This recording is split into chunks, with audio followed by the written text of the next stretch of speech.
Shots are fired at the car wash. What police say an employee did before a customer returned with a gun. Ending the week on a chilly note, and we have some more frosty temperatures for you tomorrow morning. Hawksmoor stakes its claim in the city. New York Live gets the dish as the London favorite makes its New York debut. This is News 4 Now for November 4th. I'm Adam Cooperstein, and the NYPD is looking for a man who took self-service at a car wash to a whole new level. The guy got angry and shot an employee. Police say on October 17th, this man was spotted by that employee at the B&G car wash on Tremont Avenue, vacuuming his car with their equipment. He apparently told the guy he wasn't allowed to do that. Now, the driver, visibly upset, left the car wash only to return with a gun. Police say he then shot the employee in the leg and took off. Police are hoping this video helps them track him down. That car wash employee was taken to the hospital, and police say he should be okay. In Passaic County, a close call after a plane makes an emergency landing at the New Jersey Botanical Garden.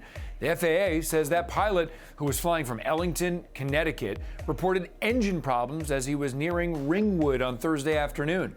And as that pilot safely brought the plane down, he actually crashed a couple's engagement photo shoot. The couple from Bloomfield says they had no idea the plane was even in trouble.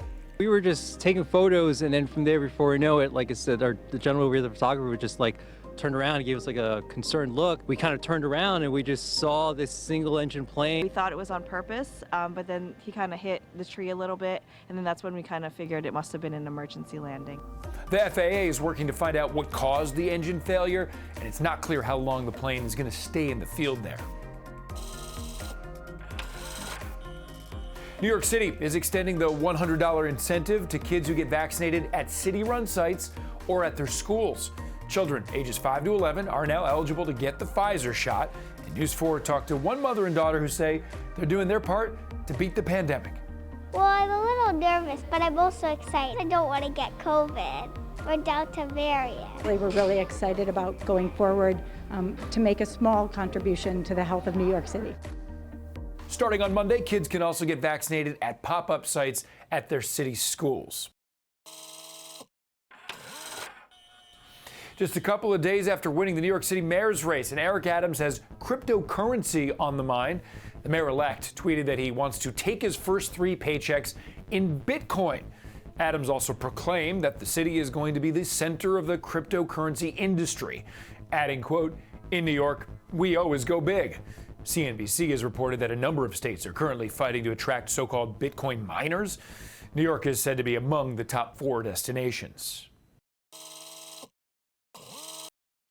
Hi there, I'm Storm Team 4 meteorologist Maria LaRosa, and as we finish up what has been a cool week, we're going to end on a chilly note, thanks in part, of course, to clear skies. That's not changing overnight tonight, so waking up to some of that sunshine, but a lot of frosty temperatures. And in fact, still waiting on the first freeze in some places, so we do have a freeze warning tonight for Suffolk County and coastal Fairfield County into Westchester County, where temperatures are going to dip into the 20s and the 30s. Patchogue down to 32 degrees, Riverhead at 23, New Haven 24, and Bethel 23. No surprise, much of the Hudson Valley down into the 20s, 21 for the low in Warwick, New City down to 27 degrees. Cold, but maybe not as chilly there in Jackson at 30 degrees and Asbury Park at 39, and will be another morning in the 30s for the city down to 37. Well, the weekend is upon us, and no better time to treat yourself to a great dinner from some world-class chefs, right? New York Live gives us a taste of the popular overseas steakhouse making its long-awaited New York debut. A popular London steakhouse has made its way across the pond. Hawksmoor is officially open, and we're going to take you inside the special space that hasn't been seen by the public in over a century. Congratulations on opening Hawksmoor. I mean, it's been a long time coming. So Hawksmoor typically opens in historic locations. Yeah. What's so special about this one? So this is a heritage building. It was built in 1893, and there's a lot of history in this building. Theodore Roosevelt actually had an office in this building as well at one point. And Jane Addams, who was the first female Nobel Peace Prize winner from the United States, gave her acceptance speech in what is now our dining room. Wow. And here we are at the place that maybe your favorite place in the restaurant? Definitely my favorite place. So here we've got Shaky Pete's Ginger Brew. So you've got fresh ginger, fresh lemon, London Pride beer and gin. Here we've got our Ultimate Martini, which we've tried to do the coldest martini in New York. Goes down easy when it's that cold. Yeah, it does, definitely does. Gives it a really nice texture as well. Chef, thank you for making all of this deliciousness for us today. What sets Hawksmoor apart from other steakhouses?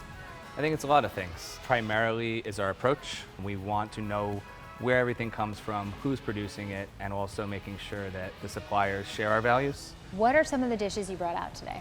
So in front of you here, we have obviously the prime rib of beef, which is the showstopper. I've never actually worked in a restaurant previous to Hawksmoor that we cooked on charcoal, and I will never go back. We have an amazing starter, the bone marrow oysters, which is quickly becoming one of our signature dishes here, as it is in the UK.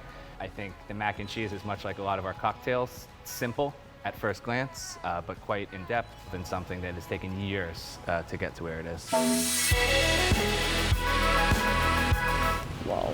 Do not start your meal with anything else. That is incredible. That's very well. I can't stop. Well, this was quite an amazing experience at Hawksmoor. Thank you guys so much for having us today. Of course. Thanks for coming. You're gonna see me here like weekly. Cheers. Cheers.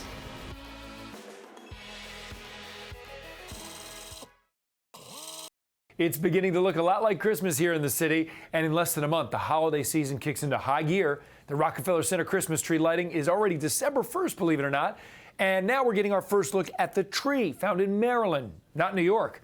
That is a first. News 4's Linda Baccaro gives us a look. It's been top secret for days under the watchful eye of local authorities. I found out about the tree from our lovely sheriff who has been guarding the tree and making sure that it is safe and nothing happens to it. A 79-foot tall Norway spruce is about to become one of the most famous trees in the world. Today, it towers over the landscape in Elkton, Maryland, a town that used to be called Head of Elk because it's near the head of the Elk River flowing into Chesapeake Bay. Now Elkton, population 15,000, will be Head of the Holidays, one of its native conifers crowned this year's Rockefeller Center Christmas tree. It's the first time it's ever been at Rockefeller Center, and we're tickled to death that you're using the word Elkton. So we're very excited about that. The Rockefeller tree usually hails from New York, New Jersey, even Pennsylvania.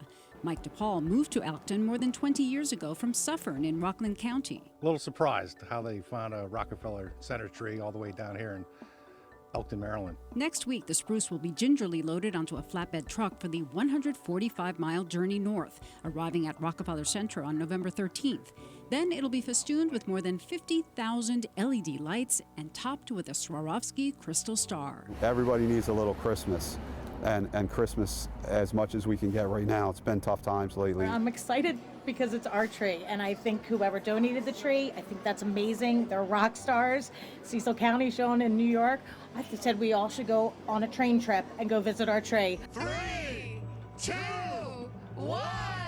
The big reveal of this year's Rockefeller Center Christmas tree takes place here on NBC December 1st. Linda Baccaro, News 4 New York. Thank you so much for joining us on News 4 Now. We'll see you right back here next time.